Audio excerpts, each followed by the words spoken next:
Hi guys, welcome to a brand new series of PBTV where we go through our gear, a little bit of training and a little bit of experience from myself. Many years ago I did 10 years in the military, 2 tours, I did Iraq, Afghan, I've had training from an American SRT teams over the years, worked for the American military, and obviously a lot of people have asked how much of it is translatable from real steel into airsoft.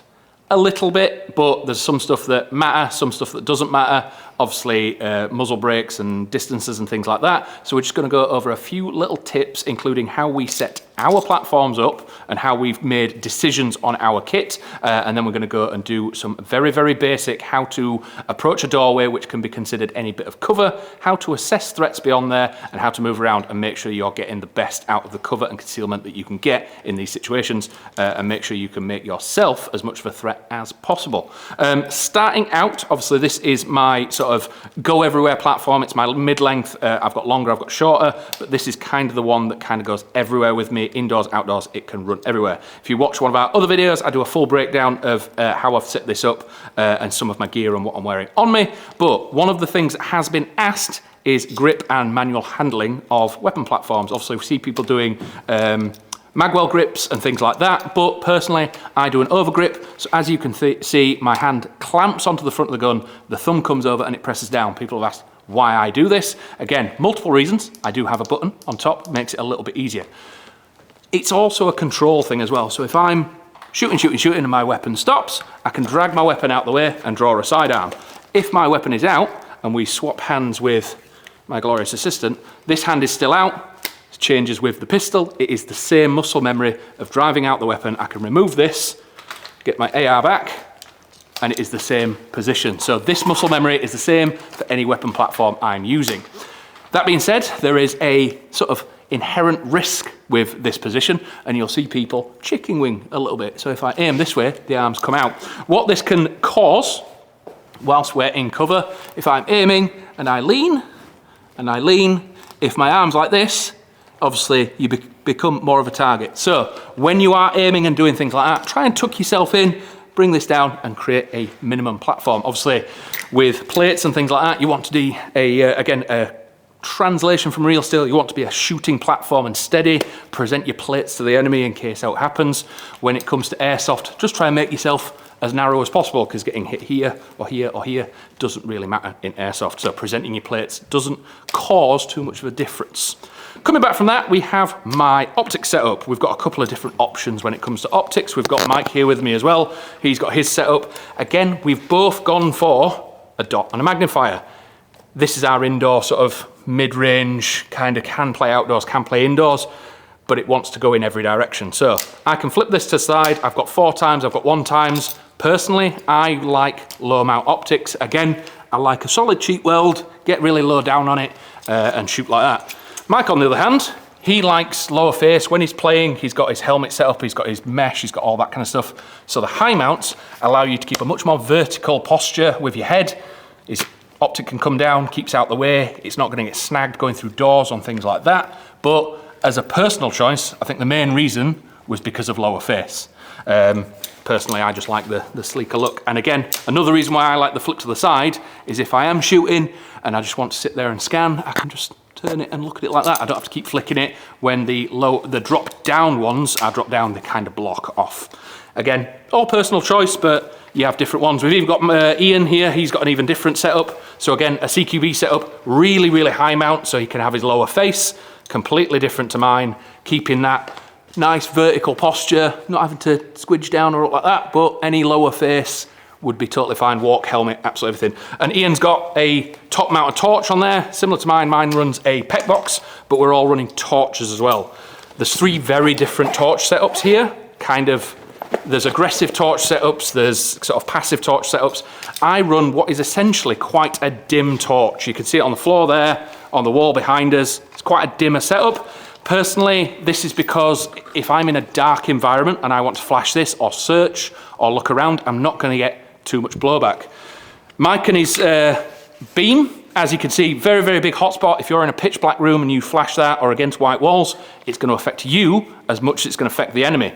But also, as you can see, Mike has this inline mount, bringing his torch out to almost in line with his suppressor. So as we can see with, if he shines the other torch, and brings it further back, you start projecting shadows. So again, if this was in a pitch black room, the difference in contrast between that shadow in the bottom corner, a player hidden in the corner of the room, you will not see them because of the way your eyes work and they adjust to the brighter light. That contrast in the bottom of the room is going to be hidden. You're going to get hit. So again, it's a good way to keep in the most effectiveness from your accessories that you're getting on your weapon. Make sure your torch, same with Ian's, he's got his WML cutting off at the end of his muzzle brake, so he's not getting too much of a shadow, and it just means that you're getting the full splash on it and getting the best results from any accessory you have on your platform. Another one we were asked about is mag setup as well. I haven't got my belt set up on me, but again, Mike's got his setup similar to mine, is what we call a ready mag that goes on your right hip, or if you're right or left-handed. Normally, if you're a right-handed shooter, you want it on your left-hand side. So if Mike was shooting, drops out, drops the mag in, and then when the contact breaks, he can admin reload his ready mag and go from there. So it just allows that, rather than when you're shooting, trying to get all this out and stuff like that, you get that new mag in really, really quick. And again, practice makes perfect. There's nothing wrong with sitting in your room and just sitting there twiddling mags. These are your toys at the end of the day, so again, you can play with them wherever you want. And again, practice, it is a sport at the end of the day. You go and practice, people go train football, they train any different hobby that they want, so there's nothing wrong with doing the same when it comes to airsoft. So that leads us on to our next thing, where I'm going to take these two guys and just do a very, very basic translation of how to approach a doorway, an entrance, an egress, anything like that, and maybe the difference between a corner fed room and a center fed room, and how to assess what's beyond it. So if you join us over in the other end of our site, we'll go through that. Welcome to part 2, guys. So we're going to look at some threat assessment, approaching and entry of doorways. Yes, it is a doorway, but it can be any bit of cover. This can be indoors, outdoors, any tree, barricade, bush, anything approaching or cutting round a bit of cover can be translated the same. A couple of different things between airsoft and real steel. Concealment is not cover. In airsoft, if you are hidden, you're in cover. In real steel, again, the translation of how to move and things like that are very, very different, because bullets go through more things than BBs do. So you can use cover very differently in airsoft than you can real steel. So all we're going to do is approach the corner of the door, try and assess as much of the room as possible with what they call slicing the pie or cutting the angle or anything like that. And then in later lessons, we're going to sort of move to advancing into the room, chasing the rabbit, punching the corner, all that kind of stuff. If you find this interesting, we want to continue this series, but we're just going to teach the guys. So we've got Mike and Ian, staff of our media team that have 0 military experience but have been airsofting for a while, so this should translate reasonably easily. They've played for a little bit. It's just showing some different things that can work for you. So again, it does not matter if you're right-handed or left-handed. Transitioning and things like that can be quite simple to learn. All we are going to do is try and advance to this corner and try and assess as much of the room. One thing that was taught, especially by SRT teams, and again, if you're doing this as a 1-man, 2-man, 4-man, it doesn't matter. You should do the 1-man as if there are people behind you. So you don't want to be coming out and stepping out early, because you don't know what the guys behind you are doing. So when you step to a threat, you can plant your foot, and what planting your foot does is it makes sure that you're not breaching this sort of imaginary wall of sort of a threshold. If you come up and then you start leaning into it, you're giving someone a target. Same with the chicken wings, you can do it with anything. If you've got a long gun or anything like that and you're stepping out, you're giving someone a target, you're giving them information, you're doing all that kind of stuff. Again, whilst approaching, the other side of this wall is a corner. If you were in that room, you'd be hidden in the corner of a room. So you want to approach as if you were inside the room. Kind of.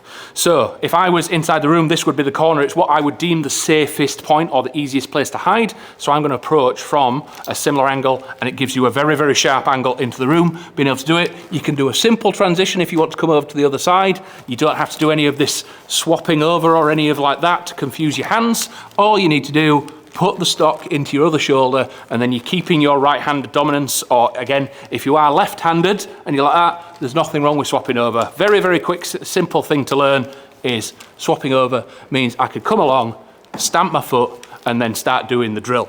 Once you're in this position, if there is other people, that's when they come. You wait for the communicationless or the soundless communication, and then once we're ready to do it, we take a pace back, and what we are going to do is we're going to cut and sort of give ourselves more angle of that room. What we don't want to do is do a big step and then lean into it, because again, imagine there are imaginary lines coming out of this room of what is safe and what is not. We want our gun to be the thing that sees the danger first. So as we're doing it, you lean and then you step. You lean and then you step. You keep going, and what you don't want to do is make any of your body or equipment go across that invisible line. You can do it right-handed, left-handed. So again, coming on this side, I would probably swap to a left-handed because I know I've got plenty of the stock transition is a quick thing, but approaching this, I would be in my left-hand shooter setup, coming along, jamming in, step back, and again, lean, step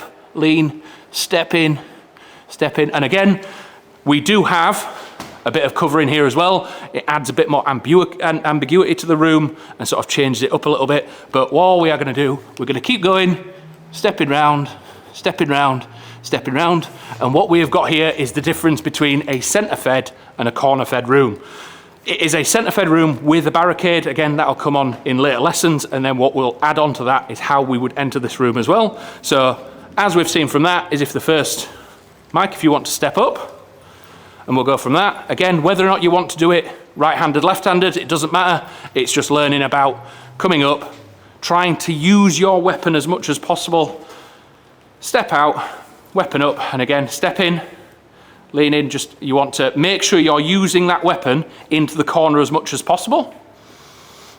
So what you'll find, what people will do, is you'll come out and you'll step, and you'll just aim at the center of the room. That's not where the threat is. You want your weapon to be in the sort of hardest point of that threat, where that invisible line is. So aiming at the center and then stepping, I'm aiming at the same point all the time. If I'm aiming at where the threat that I don't know where it is, I'll step out, I'll keep that weapon in that corner, keep it in the corner, try and close them angles as much as possible. Because again, if you're just pointing at the same point, you're not keeping the threat where the potential new threat is going to be. Ian, if you want to give a quick try.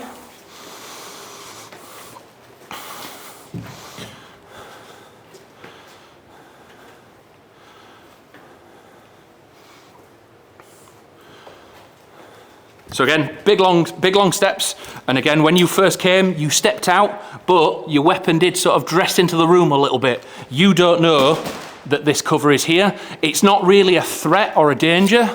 Real steel, you do have that paper walls risk or anything like that. Airsoft, all you're kind of doing is giving away your position if you're trying to do this quiet. So when you do come to this point, instead of doing something like that, and yes, it is a shooting position and you can get a stable platform, but you want to step back, because the further back you step, the wider your angles inside that room become. So when you're doing this, you can step, whereas if you're really close, you're doing really short steps and trying to do something like that. Whereas if you come out, every angle you're doing, you're cutting more of that room, getting more of that threat. Keep going, and then you can swap and then do any kind of breach that you want. Yeah, nice and simple. And again, you can do this from either side. So if you want to try it off-handed, so if you want to try it from this side as well. So again, really stamp in, and then once you've got ready, pace out. So again, it's just angles. Same again, a little bit of thing, you'll get this after a period of time doing it. You were aiming, got almost straight into the room a little bit, straight into the room. I've got an angle almost at 30 degrees here, not into that corner. I want to be, where is the sharpest angle I can look at, and do it like that. Really cut the angle. So if you want to try it again, Mike.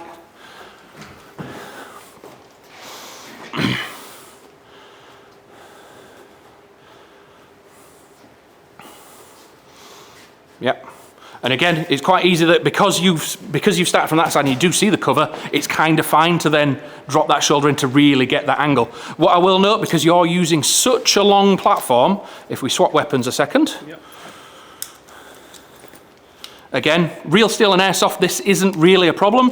Obviously, when you're coming in like this and you feel really tucked in and people try and keep the weapon, you can see I'm breaching the plane, maybe give them a bit of information. There is nothing wrong with breaking over the shoulder and then stepping back, yeah? you know that when you're pointing something, I can point at something almost in my periphery and I can be almost 100% accurate every single time. You can do that with a weapon as well. So yes, I'm not looking down my optics, but I've got this over my shoulder and I know in a 10, 15 foot engagement, I know where my muzzle's pointing. I can come round really, really tight, not down my optics, really getting it tight and do it like that. So you don't have to be looking down there. You can breach the shoulder with your stock and almost, like when you're pointing a finger, I can point at something here, there and everywhere. It's kind of almost automatic that you can get that shot off really, really quick. And especially with a weapon like this, you then get a threat, you punch out and get the accurate shot afterwards. But what we'll very, very quickly touch on is how to step in the room as well. A little bit of what will be the next lesson when it comes to 2 or 3 man. But what we will do is we can start it from this side.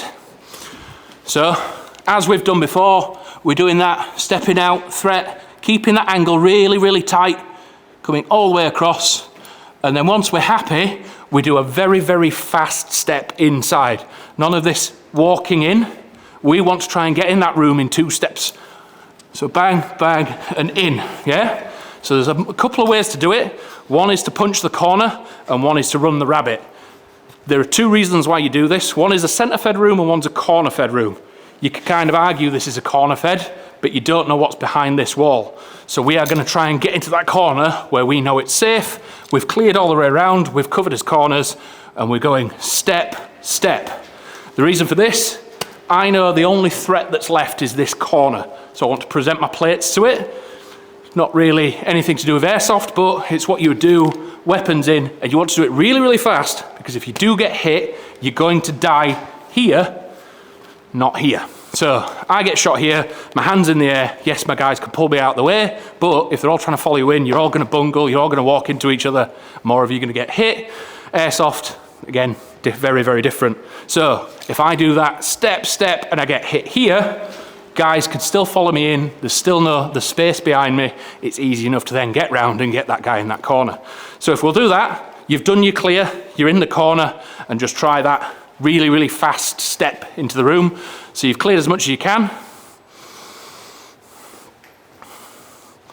So again, it's just pacing, you'll learn it after a while. Obviously, you kind of knew that that foot wasn't going to get far enough. There's nothing wrong with just taking another one and then going bang, bang, and in, yeah?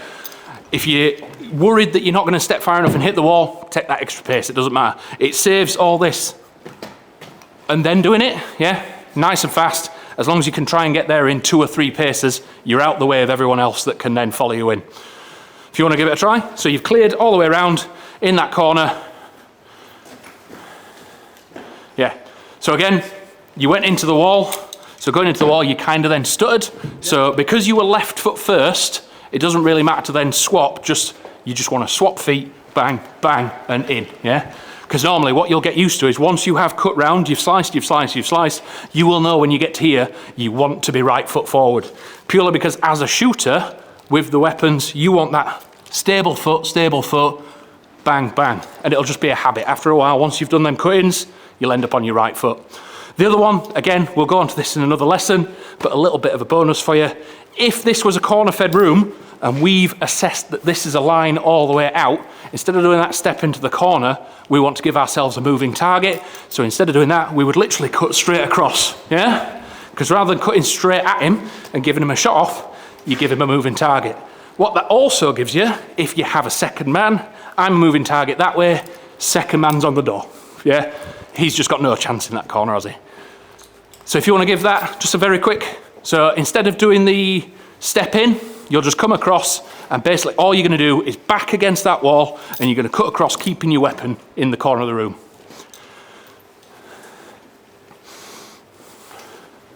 Nice. And again, the second man, as soon as you're in, second man's going to post up and get that shot off in case. So Ian, if you just want to give that a quick go.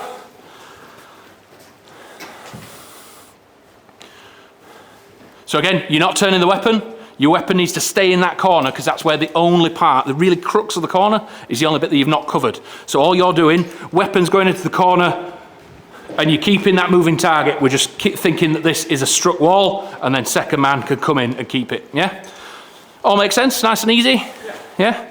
So again, if you liked what you've seen, guys, we are going to push this into sort of more sort of complex situations. Again, we have done it as a door, but this could quite easily be a tree, a pyramid at proving grounds, the bottom of the bridge, absolutely anything. You can do the same process when it comes to any bit of cover everywhere. It could be a tree. As long as you're around it, you're behind it, you just see it if they're there, trench systems, anything.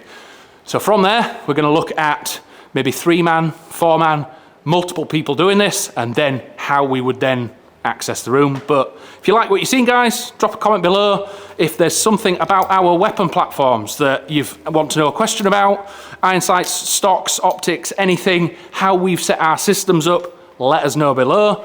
But if that's everything for today, thank you very much for watching. Thank you, Ian, for joining me. Thank you, Mike, for joining me. Thank Pete behind the camera, who's doing all the heavy lifting.